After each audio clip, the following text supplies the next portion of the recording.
राज़ी कोट डीजी वेझो ॻोठाणनि औरतुनि ऐं ॿारनि समेत खुंब पुलिस जी मुबैना ज़ियातियुनि ख़िलाफ़ एहतजाज कंदे इंसाफ़ जी अपील कई आहे।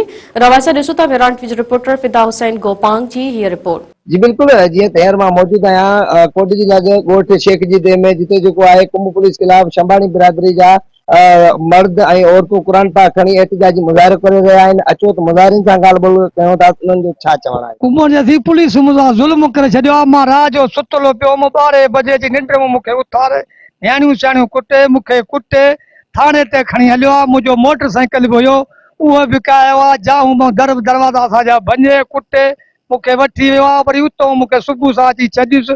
वरी 70 ढगी मुंहिंजी हुई उहो कायूं पुलिस हलियो वियो आहे। मूंखे इंसाफ़ खपे। SHO आहे SP आहे मंजूर साहब आहे मूंखे इंसाफ़ खपे। वो गरीब जो हक़ खपे। मुझो माल मता काहे विया आहिनि। मां हीअं नियाणियुनि जो वलर आहे। मां बेरोज़गार थियो पियो आहियां। क़ुर मथे ते आहे।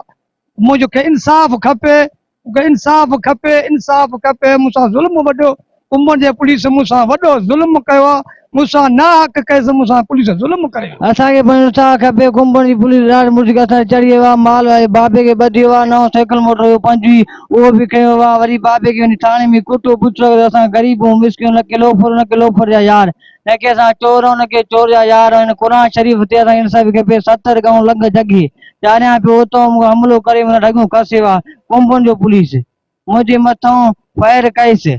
मां भॼी मुंहिंजो ढगूं कयो आहे। 70 गांव उनजो नंढड़ो गाबड़ो ते बुख में टियों ॾिया जेको पाणी थो परे।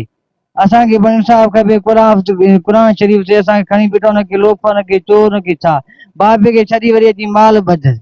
असांखे पंहिंजो इंसाफ़ खपे। जीअं तव्हां मुज़ाहिरनि जूं ॻाल्हियूं ॿुधियूं मुज़ाहिरनि तरफ़ां जेको आहे SSP खैरपुर DIG सखर ऐं IG सिंध खां इहो मुतालबो कयो आहे त हिन मामले जो नोटिस वठी असां सां इंसाफ़ कयो वञे। जी